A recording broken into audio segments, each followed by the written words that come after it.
कौसल्या सुप्रजा रामपूर्वा सन्ध्या प्रवर्तते उत्तिष्ठ नरशार्दूल कर्तव्यं दैवमाह्निकम् उत्तिष्ठोत्तिष्ठ गोविन्द उत्तिष्ठ गरुडध्वज उत्तिष्ठ कमलाकान्त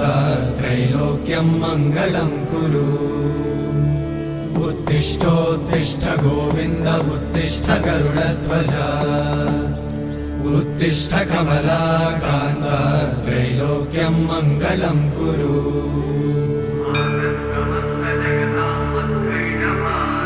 मातः समस्त जगतां मधुकैटभारे वक्षो विहारिणि मनोहर दिव्यमूर्ते श्रीस्वामि निश्चित जनप्रिय दानशीले श्रीवेङ्कटेश दयिते तव सुप्रभातम् तव सुप्रभातमरविन्दलोचने भवतु प्रसन्नमुखचन्द्रमण्डले